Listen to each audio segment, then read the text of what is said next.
Does radio silence work with the stubborn ex? This is what we're gonna cover today. Radio silence, as you know, is the best technique if you want to get back with your ex. But the question is, will it really work with the stubborn ex? So basically, think of, in the relationship, whenever there was an argument, you were the first one to make you're the first to make the move towards the other. When there was an argument, you were the one apologizing. What if things change right now? We're gonna discuss that. Jingo. IGetMyExBack.com. Everyone deserves a second chance. Before I move on, I can remind you there's a quiz for you to know if you have any chance to get back with your ex. The link is in the first comment of the description. It takes literally 1 minute and you get a result right away, whether you have any chance with score and recommended tips depending on your score. Hope you have above 15. If you don't, it's time to move on. First, a stubborn person is someone who wants to get what they want. So they point fingers at the other person. They don't want to change their opinion in general, but this will also help. So it's a broad definition of a stubborn person. You understand why we need that in order for you to get back together. Radio silence works on stubborn people. That's a fact. It works. Same way as it works with other people, it works with stubborn people. The thing is, they expect you to give in. They expect you to give up and contact them and run after them and chase them. So if you don't contact them, they'll be surprised. They're usually the ones controlling. They're usually the ones expecting you to make that first move, to apologize, to make that first move to things, to reconcile stuff. But now, that's not the case. Things have changed, and they realize that. Stubborn people would not necessarily tell it, but they will realize that internally and then have that sort of feeling within themselves. So they think you're going to reach out and come back. The thing is, sometimes you might have begged in the past as you behaved. As usual, the same dynamic.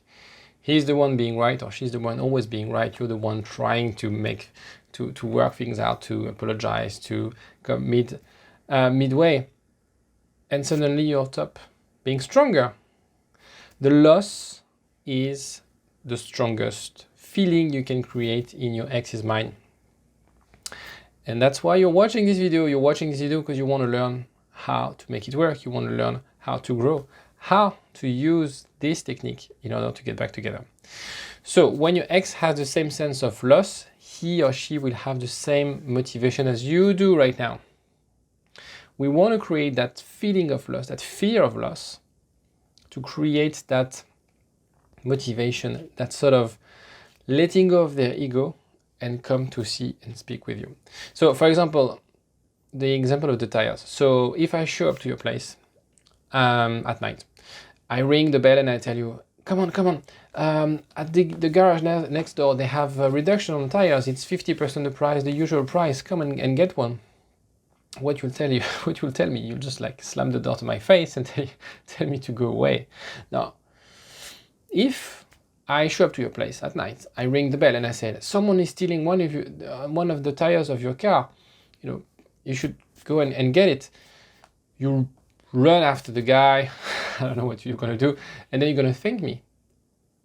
The first case is I was offering you something to win, again. The second thing is I was preventing you from losing something, and we are so much more motivated when it comes to avoid loss. And this is what we're going to create with this radio silence. I'd love to see in the comment section if you like this idea of this example of the tire. I'm not sure if it's a good one, so let me know. So yeah, we fight more to keep what we have. So we're gonna fight to keep what they have. So now the third thing is finding the mutual, the balance. You should put the same effort like the other, or be as stubborn. And I know it's not your character, that's not how you behave, but you have to be equal and equal. It's a little bit the same as if you were seeing two teams or two tennis players playing together. You have the number one, you have Djokovic or Nadal playing against myself in tennis. There's no point watching the game. It's going to be 6-0, 6-0, 6-0. And it's not going to be entertaining. It's the same. You have to rebalance the relationship. If they're stubborn, be stubborn. It's a bit stupid, but that's how it works. A healthy relationship should be balanced. So you should be not the one making the move. You shouldn't be the one that shows more than the other. You shouldn't be. A healthy reconquest is decided by both of you. So really try to make sure that you're not imbalancing the relationship. And I know sometimes we feel anxious, we feel insecure because we don't know exactly if we're doing the right things. We don't know if we should break the radio silence. That's totally normal. And actually, as you know, if you follow my channel, I have 15-minute calls in my diary for anyone who wants to have a chat with me. The idea is to really discuss your situation, and sometimes, in 15 minutes, I can really provide you tips to get unstuck. And watching my video is great, but it's obviously very standardized and every situation is different. So more than happy to have a chat and we'll discuss your situation. Watching video is cool. Having a chat with the coach is even better. For what if we broke up because we didn't give enough affection? That's a long title. Should I show it now? Well, no, it's too late. So the radio silence will make the problem worse. That's also a misconception. That's not how it works. Okay? That's not how it works. You have to create that void. It's this void that will push them, that missing tire from their car, that would push them to act. There will always be a time. Trust me, I've helped a lot of people. There's always time. It's just a question of timing. Now, your timing horizon is very much, I want to get back with my ex now. It doesn't work like that. It needs time for them to process that information. And maybe it's going to take them 4 weeks, but maybe it's going to take them 8 weeks to realize that. And that's where your sort of timeline will realign. But right now, focus on being strong, on being the stubborn one. It will work, trust me. One day your ex will think, it will, trust me because of this. Sometimes we need to remind ourselves of what's going on in your ex's mind. So they're gonna think, I haven't heard from my ex in a while. Well, usually I thought, he would make the first move. Usually that's what he does. Has he started something? Has he moved on? While we think that the ex is stubborn and consider that it's over, actually, remember that during the relationship, he told something else.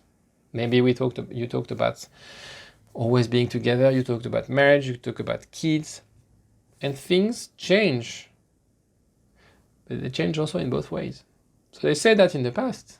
They decided to break up, but maybe they could change again in the future. And your stubborn ex will change his mind. At some point in any breakup, an ex always have regrets. A stubborn ex wouldn't necessarily show it. We'll see why the difference with a normal or non-stubborn person, but they always regret. So the thing is, your ex wasn't thinking clearly during the breakup. And why you realize that is because your absence will become very powerful. And it will make them lose that feeling of power. And that's why it's actually not a chance, but it's actually good to have a stubborn ex. Because all those reflexes, all those dynamics that now are no longer there will make them uncomfortable, unstable, and they will also tap into their insecurity and anxiety to get back with you. How long does it take to get back with a stubborn ex? Do I have a formula? No, but it can be longer, obviously. They are the extremes, so it can be longer. They will come back stronger than the others. So that's the thing, is they might be taking a lot of time to get back with you, but when they do, they're going to be really convinced and they're going to actually drive because they're going to be so traumatized by this experience that they're going to really fight for you. A stubborn person often needs to be right for their balance to hide their insecurity, so it's just try to also be subtle when they make that first move. Conclusion, if your ex is stubborn, you must be, and even more actually. It's a bit stupid, but that's how it is. And remember, a stubborn person is actually a plus when it comes to get back with them because of this creating that new thing, that sensation that is quite new for them. Click like button if you like the video. I'll see you tomorrow. Bye.